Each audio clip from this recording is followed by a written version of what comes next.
오늘은 우리 21일 기도회 우리가 주제를 성경에 나오는 여성들을 통하여 하나님이 역사하시는 것을 우리가 배우자 하는 그런 말씀으로 우리가 접근했습니다. 오늘은 네 번째 이야기, 리브가에 대한 이야기를 우리가 살펴보겠습니다. 사람은 무릇 부르는 데가 있어야 합니다. 부르는 곳이 있는 그런 사람이 되어야 해요. 아무도 나를 불러줄지는 않지만 내가 갈 곳은 많다라고 그렇게 농담을 하시는 분도 더러 만납니다. 그런데 사실 그렇게 사는 것이 행복하겠습니까? 불러주는 데가 없으면 외롭지요. 그리고 또 자신이 아무런 쓸모도 없다 하는 생각을 쉽게 하게 됩니다. 그래서 무가치하다는 그런 생각도 들기 쉽고 해서 부름을 받지 못하면 뭐 좋을 것이 하나 없습니다. 어느 정도 나이가 들어가면은 내가 갈 수 있는 곳이 있어야 합니다. 불러주는 곳이 있어서 내가 가서 그곳에 내가 소속될 수 있는 그런 일이 있어야 합니다. 스스로 찾아가서 내가 소속이 되는 것도 있겠지만 그 많은 것 중에서 정작 나에게 가장 필요하고 중요한 자리가 될 수 있는 곳들은 대개가 다 나를 불러주어서 그래서 내가 그 일원이 될 때 그런 곳들이 나에게 가장 필요한 곳들이 됩니다. 한번 여러분 우리 생각해 보십시다. 학교도 그렇지 않아요? 내가 입학하고 싶어도 들어오라고 불러주지 않으면 학교를 가지 못합니다. 물론 문이 활짝 열려 있어서 언제나 누구든지 오기만 하면 받아주겠다는 학교도 많습니다.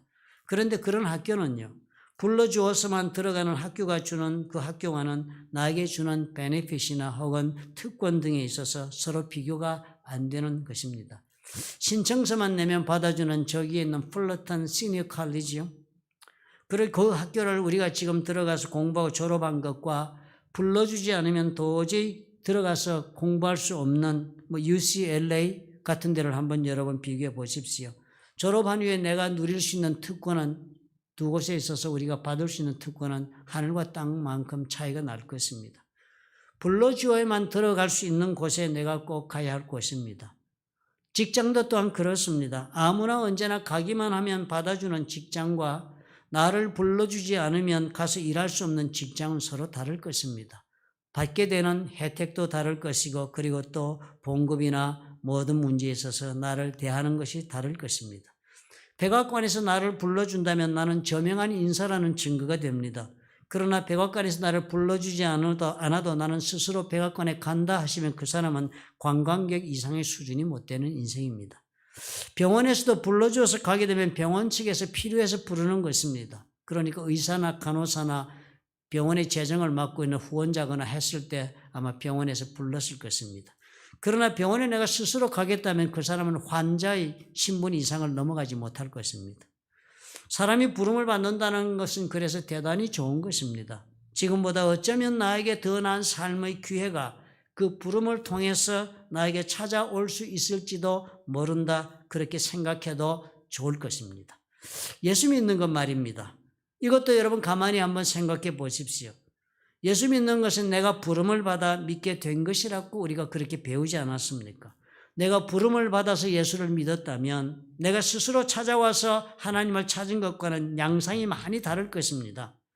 부름을 받았다면 내가 하나님 앞에 부름을 받을 만한 가치가 있어서 하나님은 나를 부르셨다는 증거가 될 것이고 내 발로 스스로 하나님을 찾아왔다면 내가 하나님을 필요해서 찾아온 사람이 되고 마는 것입니다. 그런데 예수 믿는 일은 참으로 놀랍게도 부름을 받아서 믿게 되는 것이지 내 스스로 작정해서 일어나는 일이 아니라고 우리가 그렇게 배우지 않았습니까? 요한복음 15장 16절을 보십시오. 너희가 나를 택한 것이 아니다. 우리가 예수님을 택하여 예수 믿는 것이 아니다 하십니다. 내가 너희를 택하여 세웠다. 예수께서 그렇게 말씀하시는 거예요. 예수님이 내가 너희를 택하여서 세웠다. 그러니까 예수께서 우리를 불러주셔서 내가 예수를 믿은 것입니다. 그렇게 하신 데는 이유가 있다고 말씀하십니다. 너희로 가서 열매를 맺게 하고 또 너희 열매가 항상 있게 하여 내 이름으로 아버지께 무엇을 구하든지 다 받게 하려 합니다. 주님이 그래서 우리를 불러주셨다는 거. 어마어마한 혜택이 뒤에 따라오지 않습니까? 특별한 권리를 우리가 얻게 되는 그런 일이 주님께서 우리를 불러주셨기 때문에 일어난다고 주님 말씀하세요. 우리가 선택해서 예수님을 따른 것이 아니라 예수께서 우리를 택하여서 우리를 불러서 그렇게 믿게 되어서 많은 열매를 맺는 인생을 맺게 하시겠다는 그 부름이 그러니까 대단히 우리에게는 유익한 미래를 주게 되는 그런 기회가 됩니다. 로마서 8장 30절은 그래서 그것을 다시 이렇게 정리해서 말합니다. 또 미리 정하신 그들을 또한 부르시고 부르신 그들을 또한 의롭다 하시고 의롭다 하신 그들을 또한 영화롭게 하셨느니라.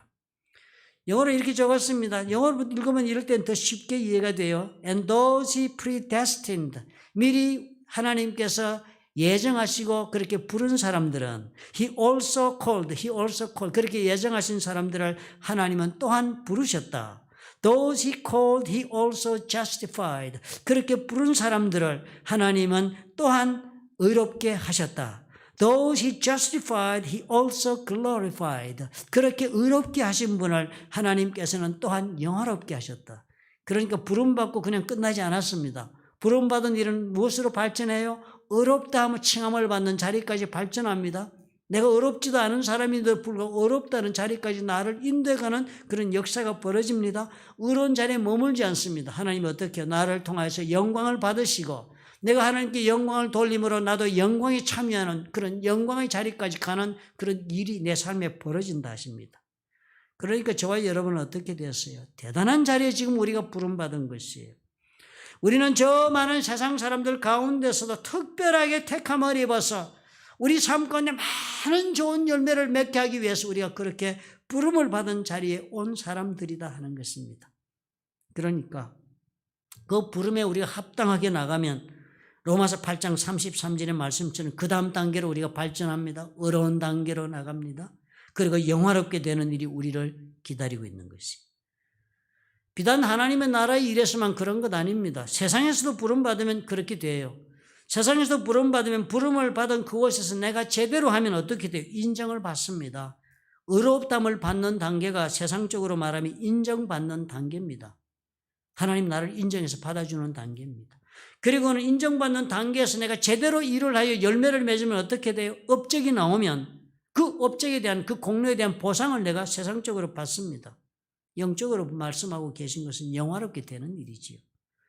그러니까 부름을 받으면 우리는 깊이 한 가지를 꼭 생각해야 합니다. 내가 받은 이 부름에 나는 어떤 자세로 부응하며 살아야 할까? 이 생각을 해야 해요.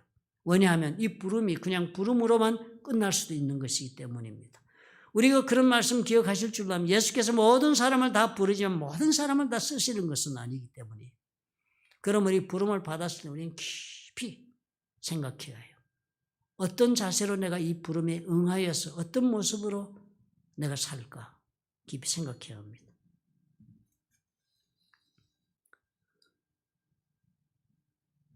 이런 생각하지 않고 덜렁덜렁 그렇게 부름받았다고 그곳에만 머물러 있는 사람은 결코 다음 단계로 발전하지 못하여서 부름의 그 의미를 내 삶 속에서 그 기막힌 그 특권을 내 삶 속에 열매를 맺지 못합니다. 그러면 우리가 하나님 앞에서 부름받은 자들이니까 우리는 인정을 받아서 결과를 내는 신앙인들이 되어서 영화롭게 되는 자리까지 우리가 나가야 합니다. 그러려면 이 나를 불러주신 사람은 부름받는 자들에게 어떤 기대를 가지고 있을까를 우리가 안다면 우리가 마땅히 그 모습으로 우리가 부응할 수가 있지 않겠습니까? 오늘은 이런 관점에서 리브가의 이야기를 우리가 살펴보도록 하겠습니다. 리브가가 아브라함의 며느리가 되는 이야기예요. 아브라함은 어떤 사람입니까? 하나님 앞에 아브라함을 통하여 온 인류가 축복을 받겠다고 작정하고 그 가문을 일으키고 있는 사람이 아브라함입니다. 그런데 그 가문에 맏며느리가 될 사람이니까요. 엄청난 사건입니다. 엄청난 콜링이에요. 리브가 그런 엄청난 콜링을 받은 문제를 가지고 우리가 한번 어떤 자세로 부응하는 것이 하나님께서 나에게 원하시는 모습일까 생각해 보자 하는 것입니다. 아브라함은 늦음하게 아들을 얻었습니다. 가나안 땅에 들어와가지고 들어올 때 75세 들어와서 100세에 이 아들을 얻었습니다. 이삭이 나이가 40이 되었으니까 아버지 그런 생각한 거예요. 이제 이삭의 배필을 구해줘야겠다. 그렇게 생각을 하고서는 자신이 가장 신뢰하는 종 엘리에셀을 불러서 부탁을 합니다. 창세기 24장 3절부터 4절에 이렇게 적혀 있어요. 내가 너에게 하늘의 하나님 땅의 하나님이신 여호와를 가리켜 맹세하게 하노니. 너무 중요한 일이니까요. 그 종에게 맹세하게 합니다. 어떤 여자가 들어오냐에 따라서 아브라함의 가문의 일을 감당할 수 있는지 없는지가 좌지우지 될 수 있으니까요. 아담에게 하와가 어떠했냐에 따라서 신라곤의 사건이 발생한 것처럼 이 가정이 앞으로는 아브라함이 가문이요, 들어오는 며느리에게 달려 있으니까요. 너무 중요하니까 맹세시키는 것입니다. 종에게 너는 내가 거주하는 이 집안 가나안 족속의 딸 중에서 내 아들을 위하여 아내를 택하지 말고 내 고향 내 족속에게로 가서 내 아들 이삭을 위하여 아내를 택하라 당부를 했습니다. 아브라함은 본래 갈대 우르에 살던 사람입니다. 이 갈대 우르에 살다가 하나님의 부르심을 받아가지고 유프라테스 강 상류 끝까지 올라와서 하란에서 아버지 데라와 함께 동생인 나홀과 조카 롯과 함께 하란에 머물렀습니다. 거기에 머물다가 사도행전에 보니까 아버지가 죽은 후에, 데라가 죽은 후에 하나님의 부르심을 받고 다시 아브라함은 조카 롯을 데리고 가나안 땅으로 그렇게 넘어와서 살았던 사람입니다. 그랬으니까 자기 형제인 나홀은 하란 땅에 그냥 남아서 살았습니다. 75세 가나안 들어와서 100세 아들 낳고요. 그 아들이 40살이 되었으니까 그래서 지금 오늘 하란으로 종을 보내려고 하는 것을 보니까 하란을 떠나온 지가 벌써 몇 년 되었습니까? 75세 100세니까 25년 되었고요. 25년째 아들 얻어서 40년 지났으니까 65년이 지난 것입니다. 어느 하란을 떠난 지가 벌써 65년이 되었으니까 그동안에 많은 변화가 있었을 것입니다. 창세기 22장 20절에 보니까 아브라함이 소식을 사람 편에 들은 것입니다. 아브라함의 형제인 나홀이 밀가에게서 8명의 아들을 낳고 또 첩으로부터 아들 넷을 낳았다 하는 소식을 들었으니 아브라함이 아마 나홀에게 많은 자녀들이 지금쯤 있지 않겠는가. 그 가운데서 혹시나 하나님께서 우리 이삭의 배필을 줄 수 있을지 모르겠다 하는 그런 소망을 가지고 하란으로 가서 이삭의 아내 될 사람을 구해오라고 한 것입니다. 굳이 가나안 땅에 있는 족속 중에서 이삭의 배필을 구하지 않고 하란까지 가서 자신의 혈족 중에서 그 아내를 택하여 오겠다고 한 것인 만큼 대단히 이 택함을 입는 여인은 귀한 부름을 받는 그런 여인이 되겠습니다. 브엘세바에서 하란까지는 약 600마일, 직선거리로 600마일 정도 됩니다. 600마일이니까요. 이거 대단히 멉니다. 지금 우리 차 타고 가면 금방 뭐 10시간이면 가겠죠. 그렇지만 짐승을 타고 이렇게 가면은 보통 뭐 하루에 한 20마일, 25마일, 빨리 가면 25마일 간다고 합니다. 그러니까 그렇게 간다면 약 한 달 정도 그렇게 가야만 갈 수 있는 먼 길입니다.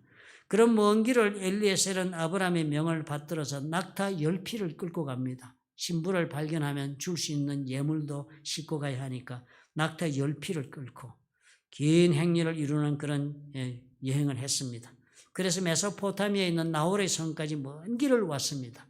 그래서 그날 성박 우물 곁에서 이 종은 낙타를 꿇리고 무릎을 꿇리고 그곳에서 기도를 했습니다.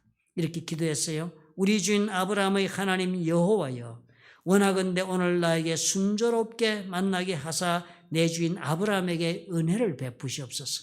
이 엘리에셀이 우물 곁에서 기도하는 것이 이제 이 나홀성에 다 왔으니까 정말 이곳에서 나홀의 자녀 중에서 아내 될 사람을 만날 수 있기를 내가 기대하는데 하나님께서 그렇게 순조롭게 그 배필될 사람을 만날 수 있도록 그렇게 하나님 해 주옵소서라고 엘리에셀이 기도했습니다. 기도하면서 이렇게 조건을 달았어요. 누가 누군지 내가 어떻게 알겠느냐 하는 생각이 있어서 그랬겠습니까? 그래서 이렇게 기도를 합니다. 성중 사람의 딸들이 물 기르러 나오겠사오니 이제 나올 것이다. 그러니까 내가 우물 곁에 서 있다가 한 소녀에게 이르기를 청하건대, 여러 소녀가 나왔을 때 한 소녀에게 내가 청하건대 너는 물동이를 기울여 나로 마시게 하라. 나에게 물 마시게 해다오. 이건 여행자들에게 당연히 해 주어야 할 일을 요청한 것입니다. 물 마시게 해달라. 그렇게 하리니 그의 대답이 마시라. 그리고서는 내가 당신의 낙타에도 마시게 하리라. 이것은 안 해도 되는 일입니다. 그러니까 기도를 그렇게 한 거예요. 나에게 당연히 할 일을 해줄 뿐만 아니라 안 해도 되는 일까지 하면은 그런 소녀가 있으면 그는 주께서 주의 종 이삭을 위하여 정하신 자라. 제가 그렇게 알겠습니다. 이로 말미암아 주께서 내 주인에게 은혜 베푸심을 내가 알겠나이다. 그러면 하나님이 주신 배필이 되는 소녀인 줄을 알겠습니다 하고 기도를 한 거예요. 그런데요, 그 말을 마치기도 전에 하나님이 응답을 하신 모양입니다. 리브가가 물동이를 어깨에 메고 나오니 그는 아브라함의 동생 나홀의 아내 밀가의 아들 부두엘의 소생이라. 그 소녀는 보기에 심히 아리답고 지금까지 남자가 가까이 하지 아니한 처녀더라. 그가 우물로 내려가서 물을 그 물동이에 채워가지고 올라오는지라. 그래서 성경은 이렇게 이게 누군지를 우리를 위해서 지금 밝혀주었지만 엘리에셀은 누군지 모릅니다. 이 소녀가 와가지고 물을 길러 올라오니까요. 그래서 하나님이 그렇게 섭리하서 만나게 했지만 엘리에셀은 모르니까 자신이 기도했던 대로 해봅니다. 종이 그 물동이를 가지고 올라오는 그 소녀에게 다가가서 청하건대 네 물동이 물을 내게 조금 마시게 하라. 그랬으니까 그 종이 소녀가 말하기를 내 주여 마시소서 하면서 급히 그 물동이를 손에 내려 마시게 했다. 그리고 종이 사실 이 물을 마시면서 자기가 기도한 기도가 있었으니까 깊이 생각했을 것입니다. 그렇게 물을 마시고서는 내려놓았다니까요. 그랬는데요. 마시게 하기를 다 하고 이르되 소녀가 말을 하는 거요. 당신의 낙타를 위하여서도 물을 길어 그것들로 배불리 마시게 하리이다. 내가 낙타 물 길어서 물을 먹이는데요. 그저 목 축이는 정도가 아니고 해가라는 정도가 아니고 낙타가 배불리 먹도록 물을 그렇게 퍼서 먹이겠습니다. 부탁하지도 않은 안 해도 되는 일을 하겠다고 말을 합니다. 급히 물동이 물을 구유에 붓고 한 동이 지고 왔는데 조금 마시고 남았으니 그걸 구유에 붓고 다시 기르려고 우물로 달려가서 모든 낙타를 위하여 깃는지라. 놀랍게도요. 기도한 대로 리브가는 낙타에게까지 물을 길어 먹여주는 것입니다.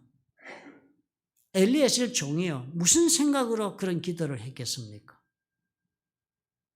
이 낙타는 사막지대를 다니는 짐승이에요. 이 혹이 그 등에 있는 혹은 그게 물통입니다. 그래서 낙타가 한 번 물을 마시면 낙타는 한 번 마시면 15갤런 정도를 마신다고 합니다. 15갤런이요. 여러분 에로해도 큰 물통이 있죠. 크게 우리가 들기 대단히 무거운 거 5갤런입니다. 그게. 그러니까 15갤런 정도를 마신다고 합니다. 이 소녀들의 물통이 아무리 크다 해도 5갤런이 넘지를 못합니다. 5갤런보다 작아요. 그러나 5갤런 정도라고 우리가 생각을 해봅시다. 그러면 낙타 한 마리가 물을 배부리게 마시게 하려면 몇 동이를 가져와야 합니까? 3동이를 퍼와야 합니다. 물동이를 3번을 갔다 왔다 해야 돼요. 성경을 보니까 리브가가 물을 길러 우물로 갔다고 적었으니까 우물로 간 우물이 저 아래 어디 있었을 것입니다. 그러니까 아래로 내려가서 우물에서 물을 길러 올라옵니다. 5갤런짜리를 들고 내려가서 이고 와서는 퍼부어주고 그런 힘든 일을 지금 하는 것이 분명합니다. 그런데 낙타는 물경 몇 마리예요? 10마리였습니다. 물동이 하나로 3번씩 10마리를 먹여야 되니까 30번을 오르락 내리락 해야만 낙타 모두를 리브가가 말한 대로 배부르게 물을 먹일 수가 있는 일을 자청해서 한 것입니다. 엘리에셀이 이것을 몰랐겠습니까? 낙타에게 물을 먹이는 소녀를 내가 기대한다는 것은 낙타에 물을 먹이는 일이 이렇게 엄청난 일인데 이걸 누가 감히 하겠느냐 할 자가 없을 것을 아마 생각했을 것입니다. 그렇지만 우리가 구하는 자가 하나님이 보내신 소녀라면 이렇게 하는 자를 내가 그 표적으로 알고 배필로 삼고 하겠습니다라고 기도를 한 이유가 바로 여기에 있었던 것입니다. 이만큼 힘든 일을 할 소녀를 찾은 것입니다. 평생 종으로 일하며 산 사람이 엘리에셀이니까요. 누구든 나만 물을 마시게 해주는 사람이야 낙타에 대고 물을 마시겠다고 자진해서 말하는 사람이 어떤 사람인가를 이 사람은 사람을 불러보아서 아는 것입니다. 대단히 독특한 사람을 엘리에셀은 기대하고 있었어요. 어느 젊은 처녀가 낙타가 10마리나 되는 것이 눈에 뻔히 보이는데 그것을 모두 다 물을 배불리게 내가 먹이겠다고 자청하고 나오겠습니까? 그것도 난 모르는 누구인지도 모르는 여행자인 낙타인데요.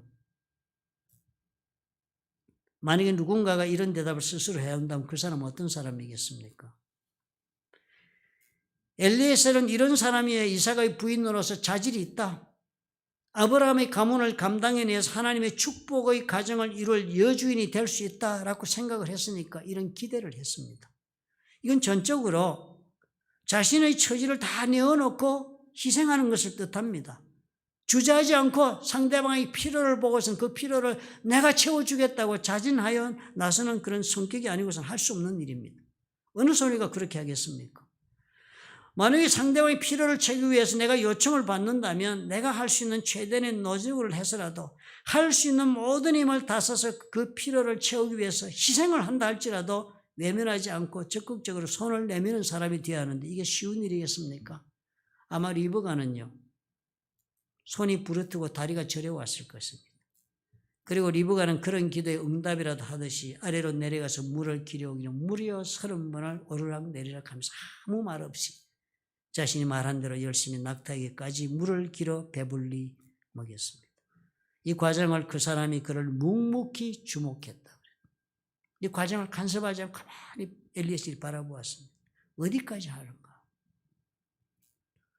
과연 하나님께서 평탄한 길을 주신 여부를 알고자 묵묵히 바라보았다 그랬습니다. 이런 일을 할 수 있는 사람이 과연 어떤 사람이겠습니까? 엘리에셀이 요구한 아브라함의 가문을 이어갈 여자의 조건 중 하나로 엘리에셀이 요구한 것이 바로 이런 것이었다면 이게 어떤 성품입니까? 온전한 헌신을 해줄 사람 없이는 아브라함의 가문을 이어갈 수 없다고 생각했기 때문이었습니다. 엘리에셀은 그렇게 기도하고 그렇게 사람을 만났지만 하나님께서도 과연 자신이 생각한 것처럼 그런가를 알고 싶었습니다. 그래서 과연 평탄한 길을 주신 여부를 알고자 해서 묵묵히 그렇게 리브가가 물기로 오르락내리락 하는 것을 바라보았습니다. 묵묵히 라는 말을 그 다음에 알고자 했던 내용을 영어로는요. 그의 여행이 성공적이 된 것을 알고 싶어서 그렇게 바라보았다. 정말 하나님이 아내를 찾는 일을 성공적으로 해준 일이 되나 안 되나 생각하면서 그 여자를 바라본 것입니다. 그래서 그 먼저 낙타의 물을 먹여준 그 노동에 대한 감사를 표현을 합니다. 낙타가 마시기를 다하니까 그가 반세겔 무게의 금 코걸이 1개, 13개를 무게의 금 손목걸이 1쌍을 주었습니다. 누군지도 모르는데 그냥 물을 그렇게 먹여줬으니까 선물을 주었습니다. 그래서 제가 어제는 보통 때는 그냥 선물 준 넘어가서 어제는 한번 생각을 해봐서 계산을 한번 해보지 이게 얼마짜리가 되나. 그래서 찾아보니까요. 반세겔이 현재 무게로 따지면 5.5g이랍니다. 그래 금 반세겔짜리 코걸이라고 그랬으니까 5.5g짜리니까 금 5.5g이 요새 시가로 얼마가 되냐 인터넷을 찾아보니까요. 약 400불 정도에 해당해요. 반세겔이 400불 정도예요. 엄청난 돈이죠. 13길 금 손목걸이 1쌍이라니까 한 쌍이 합쳐서 13길이라 그러니까 13길이면 값이 얼마가 되겠습니까? 반세길이 400불이니까 한 세길은 800불, 13길이니까 8,000불이에요. 엄청난 배물을 준 것이에요. 그러니까 이것은 그냥 수고비를 준 것이 아닙니다. 상급을 준 거예요. 엘리에셀이. 그 놀라운 헌신을 한 그 마음에 대한 보상을 상으로 준 겁니다. 훌륭하다 하는 인정으로 이걸 준 겁니다. 그리고 물어보았어요. 이르되 내가 누구의 딸이냐? 청하건대 내게 말하라. 내 아버지의 집에 우리가 유숙할 곳이 있느냐? 그랬더니 놀랍게도 그 여자가 그에게 이르되 나는 밀가가 나홀에게서 낳은 아들 부두엘의 딸이리이다. 바로 하나님께서 원하던 사람을 엘리에셀에게 만나게 해준 것입니다. 아브라함이 부탁한 대로 이 종이 부탁한 대로 내 고향 내 족속에게로 가서 내 아들 이삭을 위해 아내를 택해 달라는 그 부탁을 오늘 하나님께서 이렇게 이루어 주신 것입니다. 그리고 엘리에셀이 기대했던 그 첫 번째 모습이 바로 오늘 리브가에서 드러난 것입니다. 이것이 엘리에셀이 본 부름에 합당한 자가 갖춰야 할 첫째 조건이었습니다. 이런 사람이 되어야만 우리가 부른 이 부름에 합당한 자다 한 첫째 조건이었습니다. 그 조건이 뭐였습니까? 상대방의 그 부족한 필요를 보면 그냥 치우치지 않고 자신이 가지고 있는 모든 능력과 자원을 다하여서 수고와 희생을 그렇게 바칠 줄 아는 성격을 말합니다. 전적인 헌신을 하는 사람이 첫째 조건이라는 거예요. 그것이 부름에 합당한 첫째 조건은 상대방의 필요, 나의 입장과 나의 처지와 조건이 아니라 상대방의 필요를 보고서는 모든 것을 다 바쳐서라도 채워주고자 하는 그런 마음을 가진 사람이 부름에 합당한 조건이 된다. 첫째 조건이다.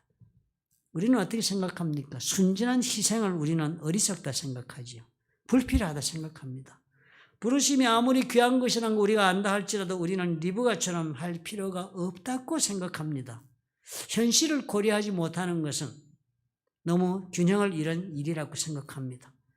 그런 제한적이고 조건적인 응답은요. 오늘 엘리에셀이 보니까요. 그 부름에 합당한 자가 되지 못하고 마는 것입니다.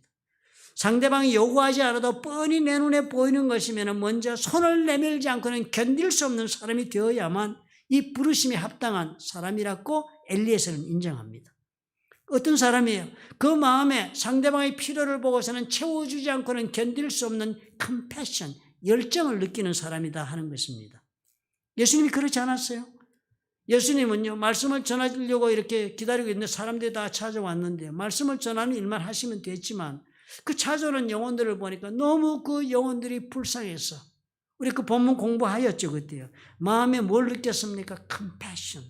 불쌍하여서 무엇인가 저들에게 그 필요를 채우지 않고는 안 되겠다는 생각이 들어서 행하신 기적이 뭐였습니까? 오병이어였습니다. 상상하지 못한 기적을 행했습니다. 예수님이 그런 마음 가진 분이신 거예요. 말씀 가르치고 영적인 일만 잘 돼서 천국 가면 되는 것이 아니라 천국 가는 자에게 필요한 그 삶의 필요까지도 채워주지 않고는 견디지 못하는 그 마음이 예수님 마음이었습니다. 리브가가 바로 그런 마음을 가진 것이. 그래서 리브가가 엘리에셀 일행을 집으로 데리고 가자 그 자리에서 엘리에셀은 지난 모든 일을 설명하면서 하나님의 그 계획하심이 오늘 이렇게 이루어졌다고 간증을 합니다. 그리고서는 그 딸을 우리에게 달라고 아브라함의 아들 이삭의 아내로 달라고 청혼을 합니다.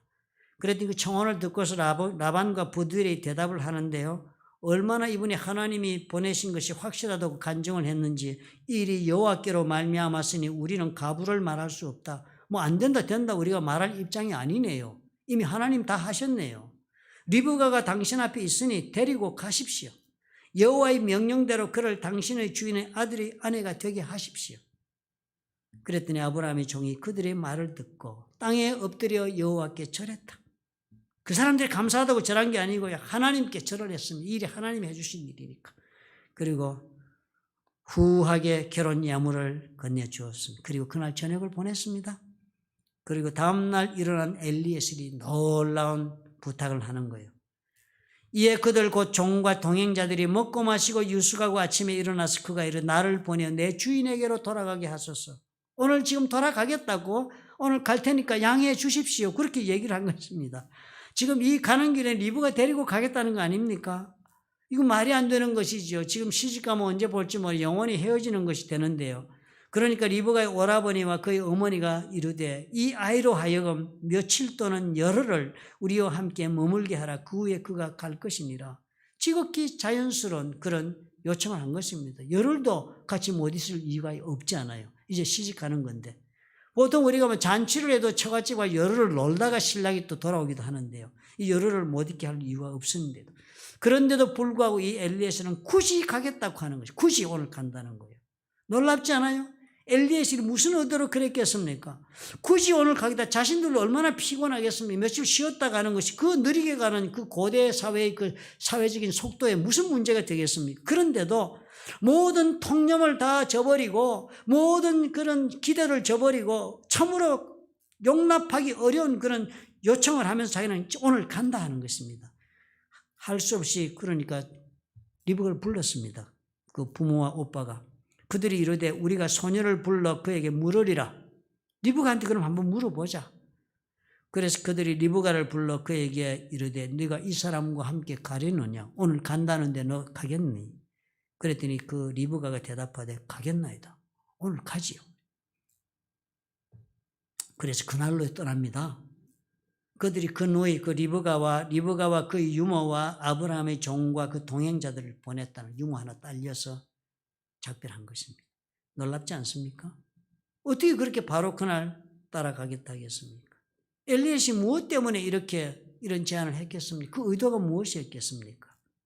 목표가 이제 정해졌으니까 그 목표를 향해서 주저하고 시간을 보내는 사람인지 아니면 그 목표를 향해서 모든 자신의 자원을 쏟고 나갈 수 있는 사람인지 지금 이 리브가가 정말 하나님의 부르심에 그 가지고 있는 성격이나 성품이나 자신은 되었지만 삶을 살아가는 태도는 어떤가를 본 것입니다. 목표가 세워지면 그 목표를 지향해서 온 투자를 하는 사람인가를 보고 싶었던 것입니다. 이제 결혼한 일이 정해진 목표가 정해졌으니까 열흘이고 뭐고 통념을 따라 인생을 즐기고 할 것이 아니라 바로 그 목표를 향해서 갈 수 있는 그런 인물인가 시험해 본 것입니다. 예수께서 제자들을 부르실 때 어땠습니까? 제자들 어떻게 응답했습니까? 갈릴리 해변에 다니시다가요. 마태복음 4장 18절에 보니까 두 형제 곧 베드로라는 시몬과 그의 형제 안드레가 바다에 금을 던지는 것을 보시니 그들은 어부라 말씀하시되 나를 따라오너라. 내가 너희를 사람을 낚는 어부가 되게 하리라 하시니 그 다음 적었습니다. 그들이 곧 그물을 버려두고 예수를 따랐다. 지체하지 않았습니다. 따르는 목표가 정해지니까 베드로와 안드레는요. at once 곧 말씀을 듣자 바로 they left their nets and followed him. 가지고 있는 거 다 내려놓고 그냥 따라갔다니. 목표에 그냥 바로 투신했습니다. 베드로 안드레만 그런 게 아니고요. 세베대의 아들 야고보와 그의 형제 요한이 그의 아버지 세베대와 함께 배에서 금을 깁는 것을 보시고 불렀습니다. 이번에 나를 따르라 하고 그 세베대의 두 아들이 아버지하고 셋이서 배에서 금을 수선하고 있는데 불렀어요. 그랬더니 그들이 곧 배와 아버지를 버려두고 자기 아버지도 버려두고 곧 예수를 따랐습니다. 모두 다 어떤 사람들이? 목표 지향적인 사람들이. 목표가 세워지면 한 시간도 주저하지 않고 그 목표를 향해 투신하는 사람들이. 또 다른 사람에게 나를 따르라 한 적이 있었습니다. 누가복음 9장에 보니까 그가 이르되 예수께서 나를 따르라 그랬더니 나로 먼저 가서 내 아버지를 장사하게 허락하옵소서. 이건 목표가 정해져도 뭐 금방 따라가지 못하겠다 그랬습니다. 할 일이 있는데 그거 하고 가야지요. 이르시되 예수님 답을 하기로 죽은 자들로 자기의 죽은 자들을 장사하게 하고 너는 가서 하나님의 나라를 전파하라. 목표에 바로 투신해라 그랬습니다. 그러시면 예수님 그랬어요. 예수께서 이르시되 손에 쟁기를 잡고 뒤를 돌아보는 자는 하나님의 나라에 합당하지 아니하다. 판결문이 판결문. 부름을 받은 자들이요. 목표 지향적으로 달려들지 않고 그렇게 가는 사람이라면 하나님의 나라에 합당하지 아니하다. 부름을 받았지만 쓸모는 없다. 이렇게 판결문 주신 거예요. 사도 바울이 어떤 사람이었습니까? 고린도 전서에 9장 24절에 이렇게 적습니다. 사도 바울이. 운동장에서 다름질하는 자들이 다 달릴지라도 오직 상을 받는 사람은 한 사람인 줄을 너희가 알지 못하느냐. 너희가 상을 받도록 이와 같이 다름질하라. 하나님 섬기는 사역 이야기하면서 이 말씀한 거예요. 운동장에서 막 달릴 때 물론이죠. 1등만 상 받고 1등만 그 올리브로 만든 면류관 명예상을 받잖아요. 그러니까 그건 너희 알지. 그러니까 하나님의 일도 이 상 받도록 이렇게 하듯이 해라. 목표를 향하여 매진해라. 그러므로 그래서 나는 다름질하기를 향방 없는 것 같이 아니하고 이 막 그래서 목표를 향해 가야 하는데 그렇게 가자고 이것도 가고 저것도 가고 이러면서 내가 하나님 앞에 사역한 것 아니다. 싸우기를 허공을 치는 것 같이 아니했다. 권투하는데 그렇게 막 아무데나 주먹 날리듯이 그렇게 목표를 딱 정하고 그걸 때리는 것을 했지 그렇게 안 했다. 목표 지향적으로 나는 삶을 투자했다. 내가 내 몸을 치어 복종하게 하면 그 목표 지향적으로 사는 것이요. 바울이 이렇게 설명하는 거예요. 그것은 내가 내 몸을 치어 복종하게 하는 것이다. 힘든 일이다 하는 거예요. 목표 지향이 그냥 그럼 하지 이렇게 되는 일이 아니고 내 몸이 원하는 것도 이것도 있고 저것도 한 거 다 그냥 쳐서 복종시키고 하나만 하게 만드는 것이다. 그렇게 하지 않고 목표 지향적이 안 되면 비록 내가 부름을 받았다 할지라도 내가 남에게 전파한 후에 사역을 하기는 했지만 내 자신이 도리어 버림을 당할까 두렵다. 하나님 버리신다는 거예요.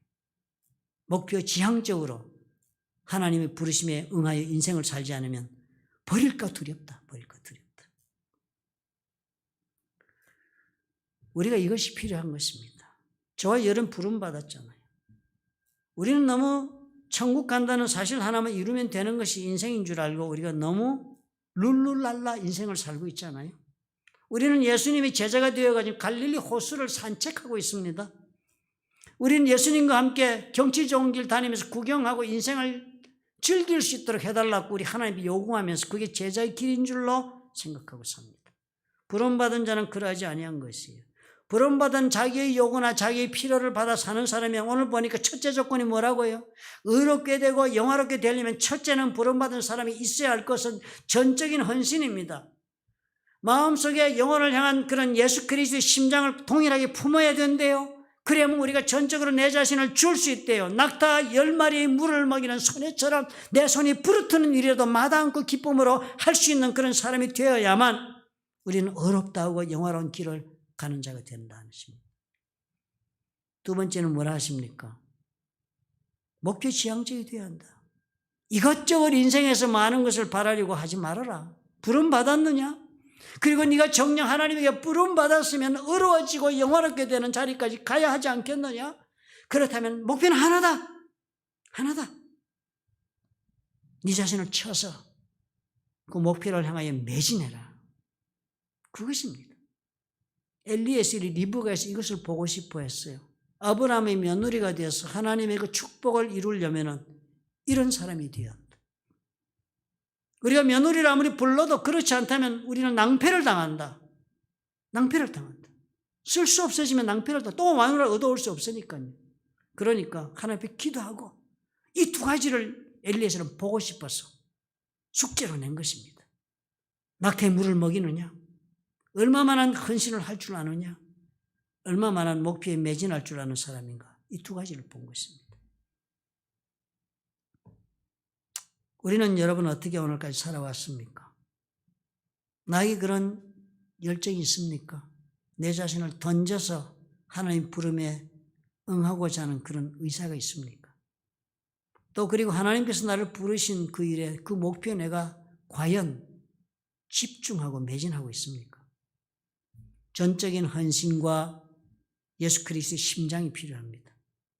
만약에 주님께서 저와 여러분에게 이런 기대를 가지고 계신다면 지나친 기대를 하고 있다고 생각하십니까? 아니면 지극히 당연해서 우리가 그렇게 살 수 있다고 여러분 믿음으로 바라보십니까? 우리 자신을 돌아보는 좋은 기회가 되었으면 좋겠습니다. 예수께서 과연 우리를 부르시고 그래서 우리를 택하여 부르신 것으로 해서 우리 삶에 많은 열매가, 좋은 열매가 맺히도록 하기 위해 그렇게 우리를 부르셨다면 그 좋은 열매 맺히게 해주시겠다는 예수 그리스도의 그 약속을 믿는다면 우리는 마땅히 온전한 헌신과 목표에 매진하는 삶의 길을 선택해야 할 것입니다. 그런 자에게 하나님께서 예비하신 열매가 많이 맺히는 복된 인생이 오는 것입니다. 믿으시면 아멘 하십시다. 아멘. 믿으시는 줄 압니다. 우리 기도하겠습니다. 이제는 오늘은 특별히 병든 자를 위해서 우리 하나님 기도하겠습니다. 그래서 고침을 받아서 예수께서 약속하신 대로 병든 자를 고치고 죽은 자를 일으키고 문둥병자를 깨끗하게 하며 귀신을 몰아내라 했으니까요. 그 말씀을 그저 어린아이같이 우리가 믿고 기도하겠습니다. 그래서 병고침 받아서 하나님 앞에 헌신할 수 있도록, 병고침 받아서 이 리브가처럼 하나님 앞에 온 삶을 열정적으로 드릴 수 있는 그런 삶을 누릴 수 있도록 오늘 기도하기를 원합니다. 아프신 분은 아픈 곳에 손을 얹고, 문제가 있는 분은 가슴에 손을 얹고 우리 기도합시다. 사랑의 하나님 아버지, 참으로 우리 육체의 고난이 있으면 이 고난을 통하여 아버지 앞에 영광을 돌리게 하나님께서는 섭리해 주실 줄을 주여 우리가 믿습니다. 사단이 주는 아버지여 질병이라 할지라도 하나님 성령의 역사하심으로 주님이여 이기게 하시고, 나의 죄로 인하여 걸린 질병이라면 회개하고 주님 예수 이름으로 고침을 받게 허락하여 주옵시고, 그 이유가 무엇이든 이게 육체의 아버지의 몸에 아버지의 아픔이 있으면 오늘 이 시간에 예수께서 채찍에 맞은 그 공로로 나음을 입었다 하신 그 말씀에 믿어서 아버지의 고침받는 역사가 일어나기를 원합니다. 어느 곳에 있든지 간에 아버지 오늘 이 시간에 믿음으로 가슴에 손을 얹고 기도하거든, 그 아픈 곳에 손을 얹고 주님의 기도하는 영혼이 있거든 아버지 오늘 만나주시고 오늘 치유하여 주시옵소서. 예수 그리스도의 약속하신 치유의 역사가 그 삶에 주님의 충만하게 임하도록 허락하여 주옵소서. 나사렛 예수 이름으로 명하노라. 질병을 주고 있는 이 더럽고 추한 사단아, 예수 그리스도 이름으로 명한 우리 성도의 몸에서 이 시간에 묶음을 놓고 떠나갈지어다. 예수 이름으로 고침을 입을지어다.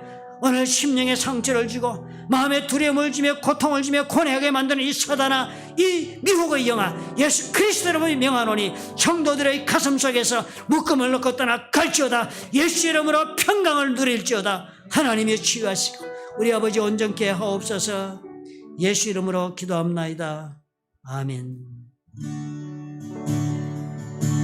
주님 내가 여기에 싸우니 나를 보내소서. 나의 마음 나의 몸 주께 드리오니 주 받으오. 이 말씀 기억하시면서 주님 내가 여기 있습니다. 주님 내가 여기에 사오니 나를 써주소서. 나를 써주소서. 가진 것 모두 다 가진 것 모두 다 주께 드리오니 주 받으오. 아멘. 할렐루야. 할렐루야.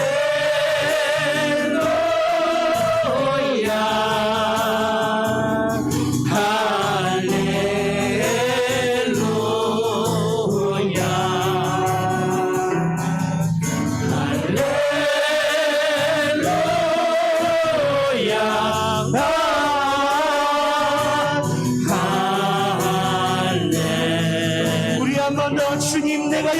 없습니다. 주님 내가 여기 있사오니 나를 보내소서. 나의 맘 나의 몸 주께 드리오니 주 받으오. 아멘. 주님 내가 여기 있습니다. 주님 내가 여기 있사오니 나를 써주소서. 나를 써주소서.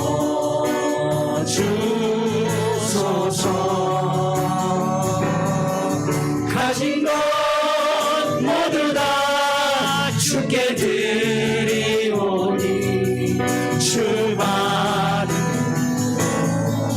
아멘. 할렐루야.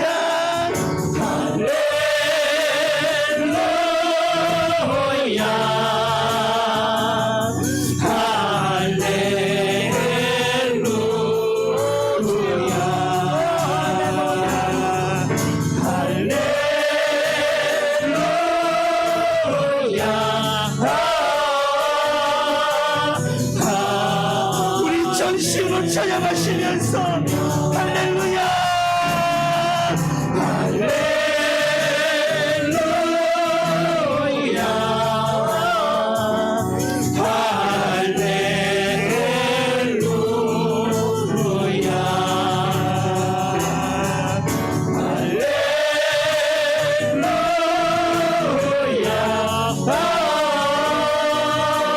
우리 시간 한번더 우리 마음 가운데 결단하시면서 할렐루야.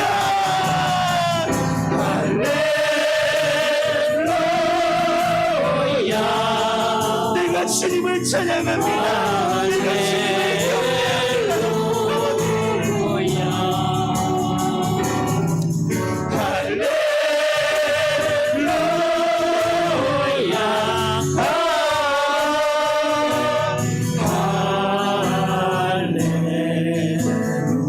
나를 받으옵소서.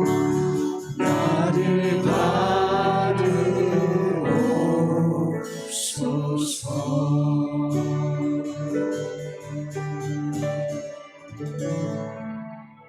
살아계시고 역사하시는 우리의 좋으신 하나님 아버지, 우리가 무엇이간데 하나님은 우리를 택하여 부르시고 참으로 우리로 하여금 의로운 자리, 영화로운 자리까지 나아가도록 하나님은 길을 열고 계시나이까.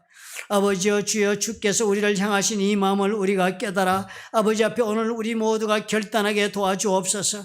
내 삶에 많은 장애물이 있고 많은 문제가 있다 할지라도 하나님 아버지여, 참으로 부르심에 합당한 리브가의 그 자세를 보면서 우리가 오늘 도전받게 하옵소서. 참으로 전적인 헌신 가운데 내 삶을 드릴 수 있도록 아버지여, 우리의 삶에 주님께서 은혜와 능력으로 함께하여 주옵시고 성령의 감동하심으로 우리 마음의 결단이 주님에 설 수 있도록 아버지여 도와주시기를 간절히 원합니다. 또한 아버지여, 하나님의 지혜를 또한 우리에게 부어주시고 성령의 역사하심으로 우리를 사로잡아 주셔서 우리의 시선이 한 곳을 향하게 도와주옵소서. 우리의 삶이 한 목표를 향하여 매진할 수 있도록 아버지여 축복해 주시옵소서. 그래야 아버지께서 택한 자, 부르심을 받은 자에게 예수 그리스도의 말씀을 통하여 약속하신 대로 우리의 삶의 열매가 많이 맺히도록 하나님이여 허락하시고 주님이여 축복하시며 아버지여 증거하여 주시옵소서. 이제는 우리 주 예수 그리스도의 은혜와 아버지 하나님의 극진하신 사랑과 보혜사 성령님의 교통하심이 하나님 앞에 전적인 헌신과 목표를 향하여 살기로 결단하고 일어선 하나님의 사랑하는 자녀들과 그들의 생업과 보혈로 값지고 세우신 플러튼 좋은 교회와 파송하신 선교사들 위해 지금부터 영원토록 함께 하실지어다. 아멘.